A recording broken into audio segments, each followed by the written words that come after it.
Béni soit le Dieu et Père de notre Seigneur Jésus-Christ, qui nous a bénis de toute bénédiction spirituelle dans les lieux célestes en Christ. En lui, Dieu nous a élus avant la fondation du monde pour que nous soyons saints et irréprochables devant lui.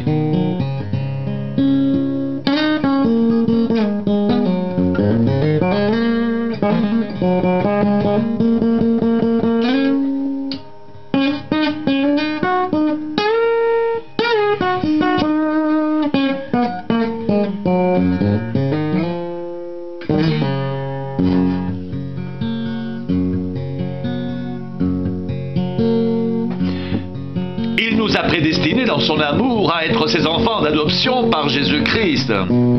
selon le bon plaisir de sa volonté, pour célébrer la gloire de sa grâce, dont il nous a favorisés dans le bien-aimé.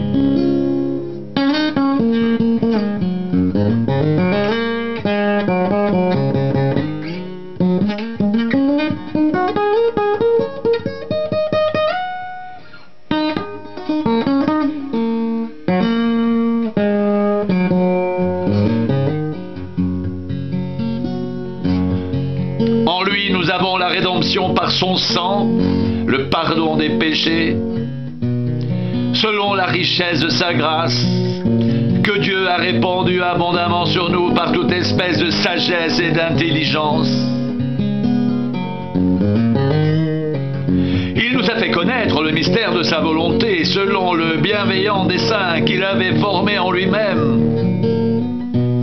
pour le mettre à exécution lorsque les temps seraient accomplis, de réunir toutes choses en Christ, celles qui sont dans les cieux et celles qui sont sur la terre.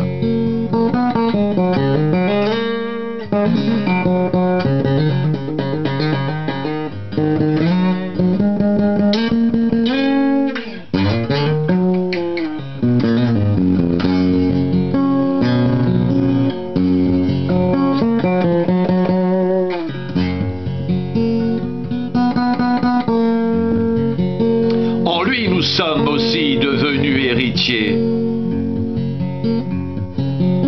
ayant été prédestinés suivant le plan de celui qui opère toutes choses, d'après le conseil de sa volonté,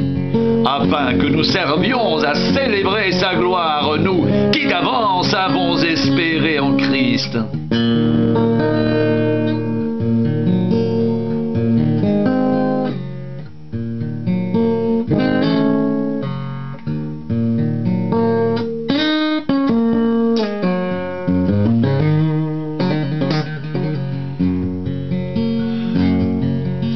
En lui, vous aussi, après avoir entendu la parole de la vérité, l'évangile de votre salut,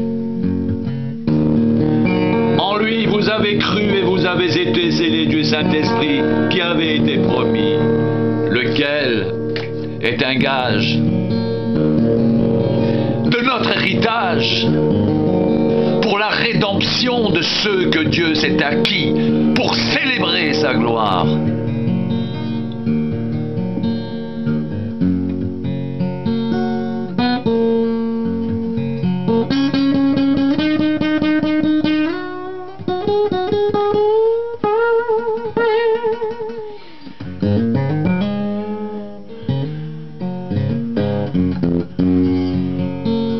C'est pourquoi moi aussi,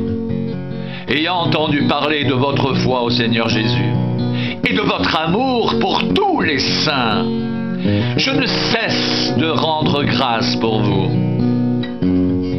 Je fais mention de vous dans mes prières afin que le Dieu de notre Seigneur Jésus-Christ, le Père de gloire, vous donne un esprit de sagesse et de révélation dans sa connaissance, qu'il illumine les yeux de votre cœur, pour que vous sachiez quelle est l'espérance qui s'attache à son appel.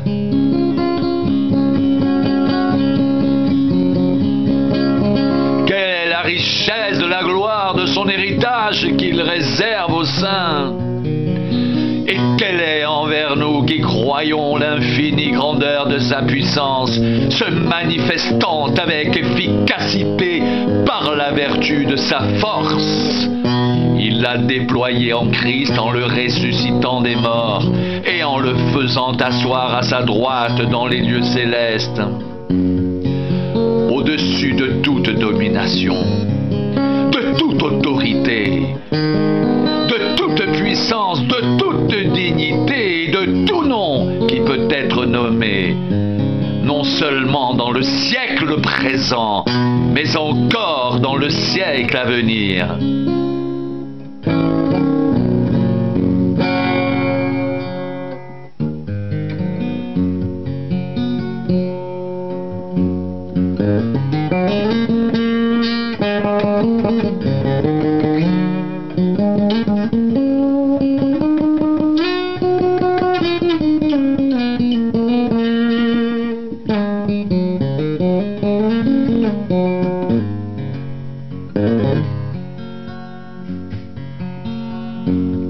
Il a tout mis sous ses pieds